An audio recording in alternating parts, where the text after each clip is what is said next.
थकन से उनका सांस फूल जाता। हम जब घर से बाहर जाते तो कहते, बेटा जरा संभल कर जाना।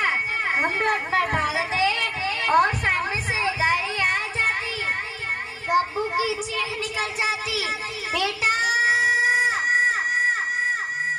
बेटा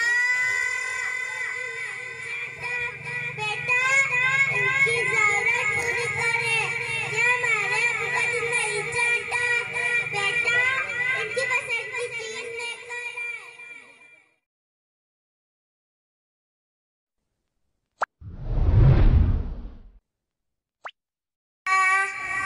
पापा ये कितने मीठे जुमले हैं ना।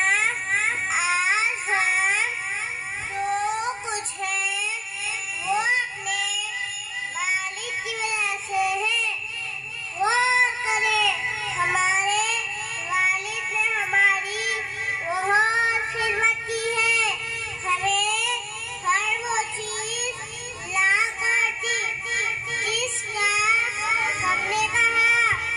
कभी हमें मोहब्बत से उछालते, हम हंसते, थकन से उनका सांस फूल जाता।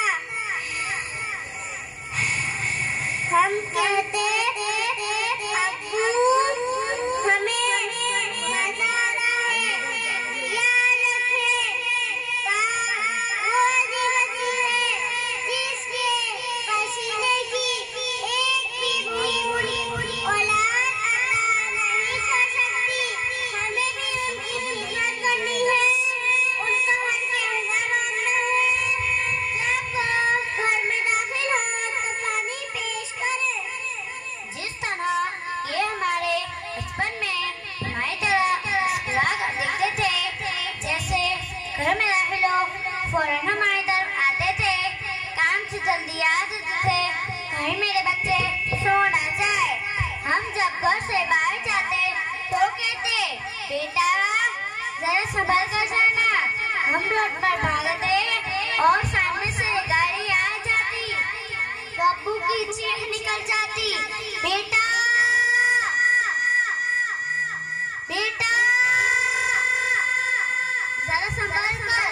कभी कहते, आज धूप बहुत तेज है, बाहर नहीं जाना, कहीं गर्मी न लग जाए। रोज पापा से जेब खर्ची देना, बेटा कुछ जरूरत हो तो जरूर बताना, चेहरा देख कर बता।